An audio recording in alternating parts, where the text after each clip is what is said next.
أعوذ بالله من الشيطان الرجيم بسم الله الرحمن الرحيم ويوم يحشرهم جميعا يا معشر الجن قد استكثرتم من الإنس وقال أولياؤهم من الإنس ربنا استمتع بعضنا ببعض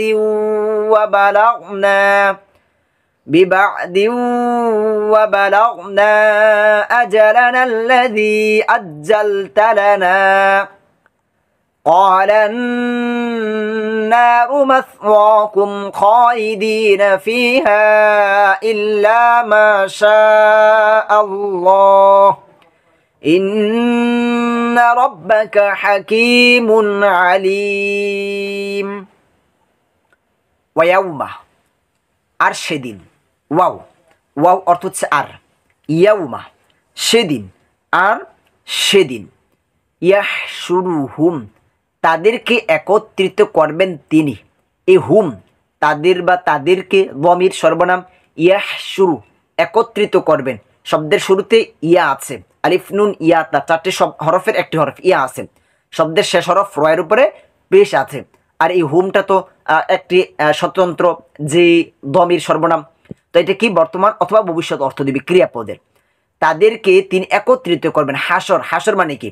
যে একত্রিত করা। যে হাসরের ময়দান আমরা বলে থাকি, ময়দান মানে হচ্ছে মাঠ, যেখানে আল্লাহ সুবহানাহু ওয়া তাআলা সমস্ত মানুষকে একত্রিত করবেন, মানুষ এবং জিনদেরকে।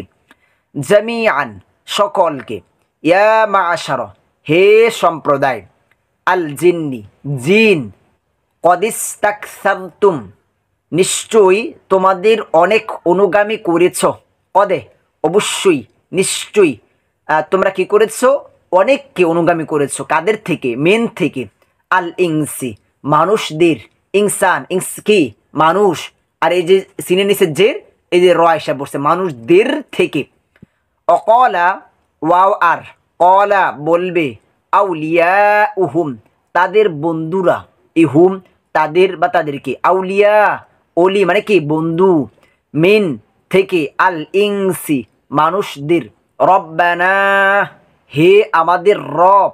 এই যে যখন আমরা শব্দের শেষে না আমরা বা আমাদের, ইস্তামতা লাভবান হয়েছে, বা দুনা আমাদের কেউ, না আমাদের, বাদ মানে কেউ, বিবা দিন কারু দ্বারা, বি অর্থ সে দ্বারা, বাদ কেউ বা কারু, কারু দ্বারা, যে একজন দ্বারা অন্যজন উপকৃত হয়েছে। অবালাগনা আর আমরা উপনীত হয়েছি। ওয়াও ওয়াও অর্থ হচ্ছে আর, বালাক বালেক মানে কি পৌঁছা, উপনীত হওয়া, না আমরা কি করেছি? উপনীত হয়েছি। আজালানা আমাদের নির্ধারিত সময়ে, না আমাদের, আল্লাযী যা, আজ্জালতা আপনি নির্ধারণ করেছিলেন, লানা আমাদের জন্য, লা জন্য না আমাদের, কলা তিনি বলবেন, আন্নারু আগুনি, এখানে আল্লাহ বলতেছেন আন্নারু নার, নার অর্থ হচ্ছে আগুন, মাসওয়াকুম তোমাদের বাসস্থান, কুম কুম দমির, কা কা হচ্ছে এক বচন, কা হচ্ছে এক বচন, আর হচ্ছে কুম বহু বচন, তোমাদের বা তোমাদেরকে। খালিদিনা চিরস্থায়ী থাকবে তারা, তারা চিরকাল থাকবে ওই জাহান্নামে, ফি হা তাতে, ফি ফি অর্থ হচ্ছে মধ্যে, হা অর্থ হচ্ছে তার, মানে হচ্ছে জাহান্নামের মধ্যে মানে তাতে, ইল্লা ব্যতীত ছাড়া, মা যা, শা আচান আল্লাহ আল্লাহ, ইন্না ইন্না অর্থ হচ্ছে নিশ্চয়ই, রব্বাকা তোমার রব, রব রব প্রভু, কা কা দমির সর্বনাম তোমার বা তোমাকে, আরে কুম এটা হচ্ছে বহুবচন, তোমাদের বা তোমাদেরকে, হাকিমুন প্রজ্ঞাময়, আলিমুন সর্বজ্ঞ। আচ্ছা একত্র অর্থ দেখি। সেদিন, এখন সেদিন কোন দিন? কিয়ামতের দিনের কথা বলা হচ্ছে। তিনি সকলকে একত্রিত করবেন। যে এখন দেখেন মানুষ দুনিয়া থেকে সকলে একত্রিত আছে না, আদম আলাইহিস সালাতু ওয়াস সালাম থেকে শুরু করে আমাদের বাপদাদারা চলে গেছে, আমরা দূরে কোথায় যাব, আবার আমাদের ছোটরাও চলে গেছে, এরকম অনেক আছে না? অবশ্যই আছে। তো কোন দিন এটা? যেদিন সবাইকে একত্রিত করবেন আল্লাহ সুবহানাহু ওয়া তাআলা, হাসরের দিন। দেখেন দুনিয়াতে আমরা যাই করি না কেন আল্লাহর সামনে আমাদেরকে দাঁড়াতেই হবে, মানে এই কথাটা খুব ভালো করে মনে রাখবেন। সেদিন তিনি সকলকে একত্র করবেন কিয়ামতের দিন, হাসরের ময়দানে, এবং বলবেন, আর ওই দিন আল্লাহ সুবহানাহু ওয়া তাআলা বলবেন, হে জিন সম্প্রদায়, নিশ্চয়ই তোমরা অনেক মানুষকে তোমাদের অনুগামী করেছ। এখানে জিন সম্প্রদায় অর্থাৎ জিনদের মধ্য থেকে যারা শয়তান, যারা পথভ্রষ্ট, তাদেরকে বিশেষ করে তাদের মানব বন্ধুরা বলবে যে তাদের কিছু মানব বন্ধু যে ওই শয়তান মানুষদেরকে কিছু ধোঁকা দিয়েছে, তো ধোঁকা দিয়ে তাদেরকেও কি করেছে?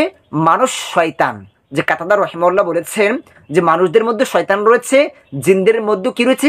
শয়তান রয়েছে। তো এই যে মানুষদের শয়তান তাদের ধোঁকায় পড়ে যে নিজেকে পথভ্রষ্ট করে ফেলেছে, ওই তাদের কথা, তাদের মানব বন্ধুরা, যে শয়তান শয়তানের বন্ধু বলবে, হে আমাদের রব, এখন মানবরা বলবে, হে আমাদের রব, আমাদের মধ্যে কতকের দ্বারা লাভবান হয়েছি।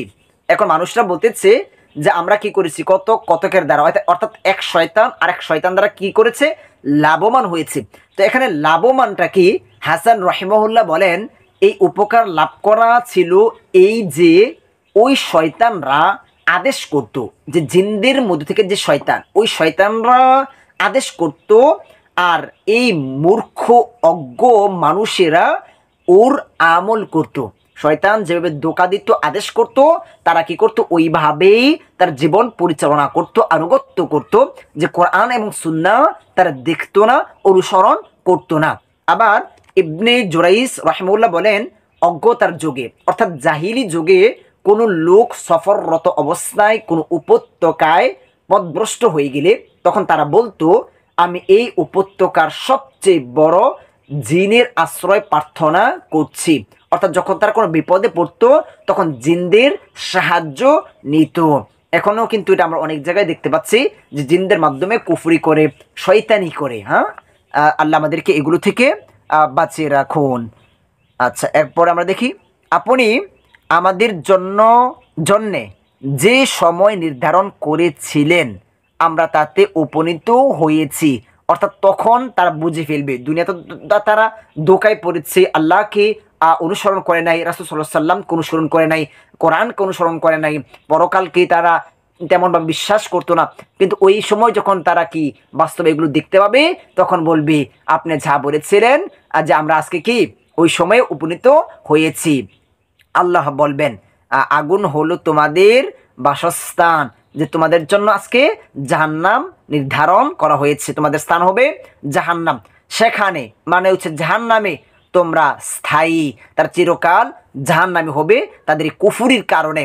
তবে আল্লাহ যা চান নিশ্চয়ই তোমার রব প্রজ্ঞাময় সর্বজ্ঞ।